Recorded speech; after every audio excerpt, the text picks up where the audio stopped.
Bakit nagpalit ng liderato sa Senado? May I be allowed to humbly move to declare all seats vacant, Mr. President? With 13 affirmative votes, 10 negative votes, and 1 abstention, the positions in all the positions in the Senate is hereby declared vacant. Bakit ito nilusog?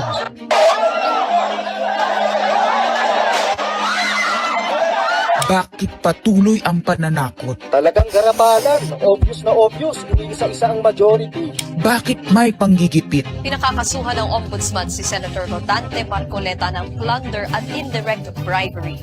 Bakit may pambabaluktot ng kwento? Nililito nila ang publiko. Ang kainan ay naganap alas 4 ng hapon. Ang barilan alas 7. Pinagmamalaki nilang may nangangamusta. Si Camille Villar ang unang nag-update. Saka sila nagsireply. Last convo, 4 p.m. Next chat, 10 p.m. Bakit may demolition job? Bakit may pait? Bakit hirap? Napakaraming bakit. At narito ang mga sagot. Pero bago ang katotohanan, wasakin muna natin ang kasinungalingan. I, Alan Peter Shram Cayetano, having been elected to the position of Senate President, Hindi nagpalit ng liderato para sa impeachment. Hindi totoong pinapakalat ng mga nabulaga. Ito this time, medyo nagkabulagan. Ang impeachment ay labanan ng numero. Hindi ang mga Duterte aligned ang dapat mangamba, kundi ang mga sa umpisa pa lang ay may hatol na. Ang sinasabi, sir, ng ibang mga kritiko, itong Senate leadership shake-up ay tungkol lang daw sa impeachment. Lahat na i-connect. As I told you, may 12 kami. Si Bato is 13. So kahit nawala naman siya, ang pinag-uusapan dito is whether or not you will be able to get 16 votes. Hindi siyang pagmumulan ng 16 votes. Wala siya doon eh. 12 kami. Bakit kami magkuku? May 12 na kami kung ang pinag-uusapan lang natin ay impeachment. Actually, 9 lang ang kailangan para ma-dismiss. Yes, 12 kami.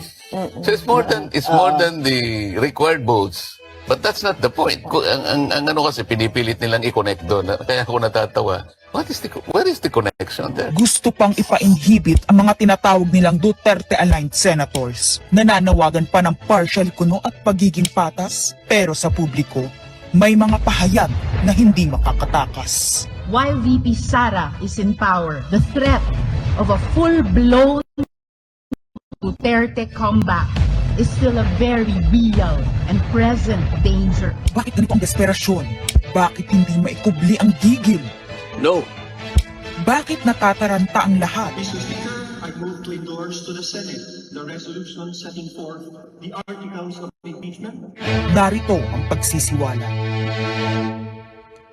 Noong April 22 sa Soler, nagkita si Tito Soto at House Speaker D para pag-usapan kung ano ang papakialaman sa 1987 Constitution habang nakaupo si Bongbong Marcos. Kasama ni House Speaker D ay si South Cotabato Congressman Ferdinand Hernandez. Kasama ni Soto ay ang dating Senate Secretary na si Mark Mendoza.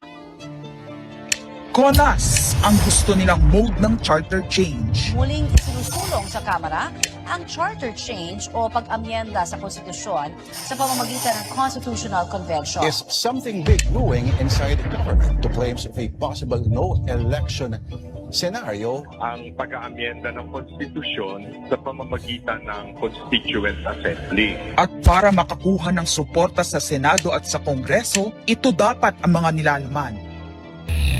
Dapat ma-extend ang termino ng mga senador at congressmen na mawawala na sa pwesto by 2028. Ang eleksyon sa bawat senador ay magiging by region.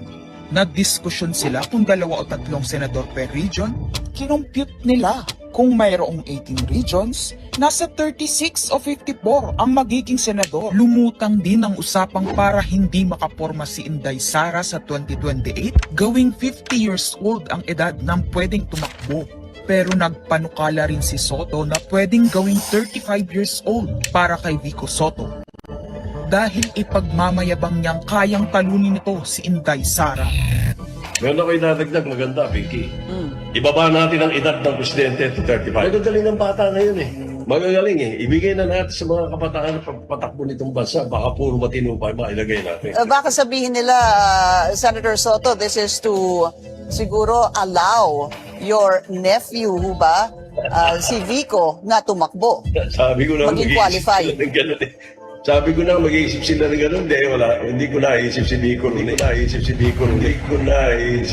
Vico ron eh. Ang impormasyong ito ay mula mismo sa kasama sa meeting. Kasama din nila ay isang congressman, isang gobernador, isang retired military officer, isang dating